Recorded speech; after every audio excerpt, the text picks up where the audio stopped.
Two students have lost their lives, have died by suicide. Now 9 students have reportedly died by suicide in Andhra Pradesh after results. 2 students have committed suicide in Rajasthan's Kota. Indian education system.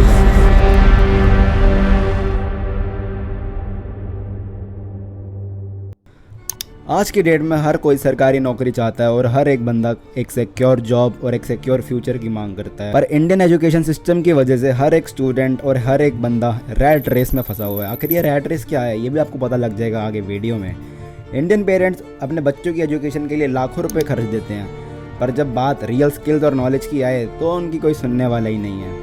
उनको अपने बच्चों से ज़्यादा society की परवाह है कि लोग क्या बोलेंगे और लोग क्या सोचेंगे हमारे बच्चे के बारे में, कि हमारा बच्चा किस कॉलेज में है, किस स्कूल में है। बड़े बड़े इंजीनियरिंग कॉलेज या मेडिकल कॉलेज ये आपसे भर भर के डोनेशन लेते हैं और आपकी जेबें खाली कर देते हैं। इनको आपसे कोई परवाह नहीं कि आपकी क्या फाइनेंशियल कंडीशन है और आप कहाँ से बिलोंग करते हो। इनको सिर्फ आपके पैसों से मतलब है। तो ये पूरा का पूरा सिस्टम बना कहाँ से और ये आया कहाँ से, ये भी आपको अभी बहुत जल्द पता लग जाएगा।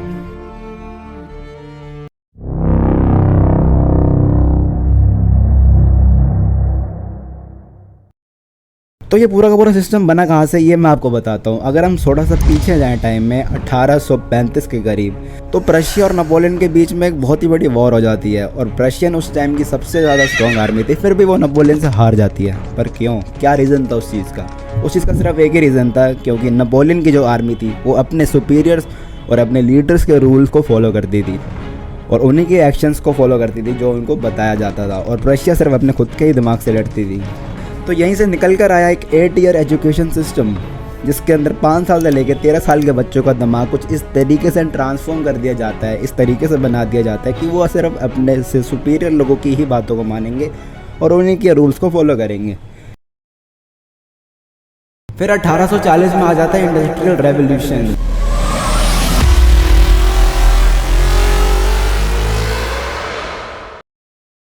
जिसके अंदर लेबर्स की बहुत ज़्यादा ज़रूरत थी, क्योंकि मशीन्स बहुत सारी थी और उनको ऑपरेट करने वाले लोग बहुत कम थे। इसीलिए उन स्टूडेंट्स का दिमाग कुछ तरीके से बना दिया गया कि उनको उसी फैक्ट्री में काम करना और वहीं से पैसे कमाने हैं और वहीं पर वो एज अ लेबर और एज अ वर्कर काम करेंगे। In the 1830s, a 10-year-old mill girl described her life.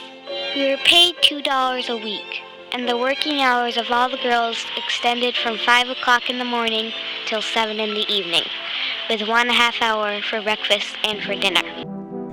साल 1835 में थॉमस बी मैकवेली ने एक प्रपोजल रेडी करा, जिसके अंदर उन्होंने इंग्लिश लैंग्वेज को प्रमोट करा इंडिया में, और इसको एक पूरा का पूरा एक्ट बना दिया गया कुछ टाइम बाद। ब्रिटिशर्स ने हमको इंग्लिश सिखाई और हमको अपना गुलाम भी बनाया। चाहे आर्मी हो चाहे क्लर्क हो, हर जगह आपको इंडियंस काम करते हुए देखेंगे। आज हमारे देश को इतने साल हो गए आज़ादी मिले हो, उसके बाद भी हमको लगता है कि भाई हम आज़ाद है और हम बहुत ज़्यादा फ्री हैं, पर ऐसा कुछ भी नहीं है। तुम्हारी सोच एकदम गलत है।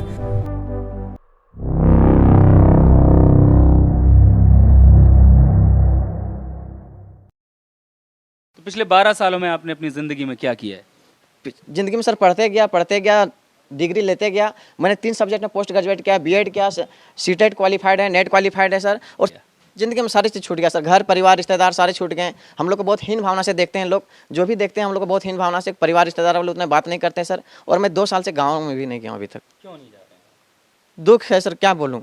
मैं अपने दुख और पीड़ा को किसी पास सामना नहीं कर सकता हूँ सर।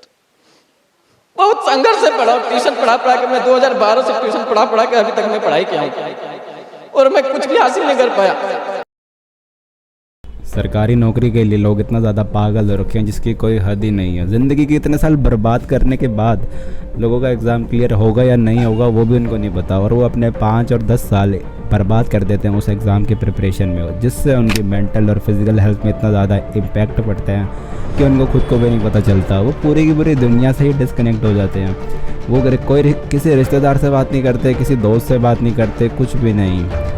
पर हमारे पैदा होते ही हमारे पेरेंट्स डिसाइड कर लेते हैं कि भाई हमारा बेटा आगे जाके क्या करेगा और क्या बनेगा लाइफ में। वो हमको एक अच्छे स्कूल में डालना चाहते हैं ताकि हमारा एक अच्छा स्टेटस मेंटेन हो सोसाइटी के सामने और सोसाइटी के बच्चों के साथ कंपटीशन करने के लिए। पर कभी उन्होंने ये नहीं सोचा कि एक्चुअल में उस स्कूल में क्या पढ़ाया जा रहा है, क्या सिलेबस फॉलो करवाया जा रहा है। अगर आप ध्यान से देखोगे तो स्कूल में आपको एज अ लेबर ही तैयारी करवाई जा रही है। एज अ लेबर कैसे काम करना है आपको एज अ वर्कर। स्कूल के अंदर आपका एक ही प्रॉपर ड्रेस कोड होना चाहिए, सेम यूनिफॉर्म पहनाई जाती है आप सबको।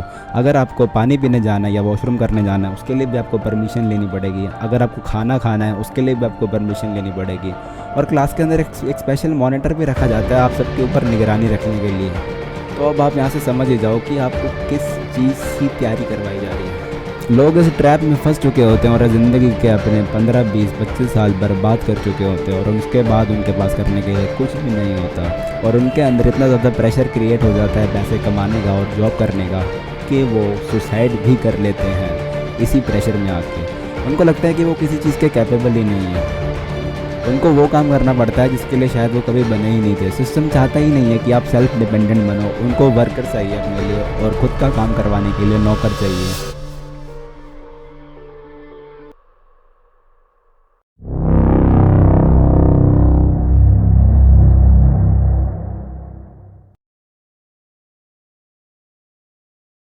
क्या आप मेरे को बता सकते हैं A² + B² कहाँ काम आने वाला है रियल लाइफ सिनेरियो में? अगर कहीं काम भी आ सकता है तो प्लीज़ मेरे को कमेंट में ज़रूर बताना। लोगों ने साइंस, कॉमर्स और आर्ट्स वालों को इतना ज़्यादा बांट दिया है कि भाई आर्ट्स वालों की तो कोई इज्जत ही नहीं है।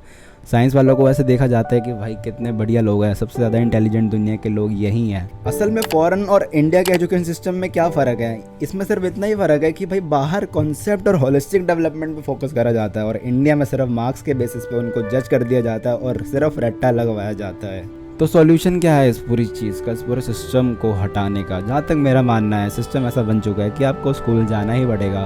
तो अगर कोई पेरेंट्स मेरी ये वीडियो देख रहे हैं तो मैं उनको यही बात बोलना चाहूँगा कि भाई आप अपने बेटे के मार्क्स से ज़्यादा उसके एक्चुअल इंटरेस्ट और कि उसकी एक्चुअल स्किल्स जो हैं उस चीज़ पे फोकस करो। उसकी एक्चुअल पोटेंशियल क्या है, वो आखिर करना क्या चाहता है, वो जानने की कोशिश करो। असल में जो टीचर्स वहाँ पढ़ा रहे हैं वो खुद उस सिस्टम में फंसे हुए हैं, तभी वो स्कूल में पढ़ा रहे हैं और 30-40 हज़ार की सैलरी ले रहे हैं हर महीने।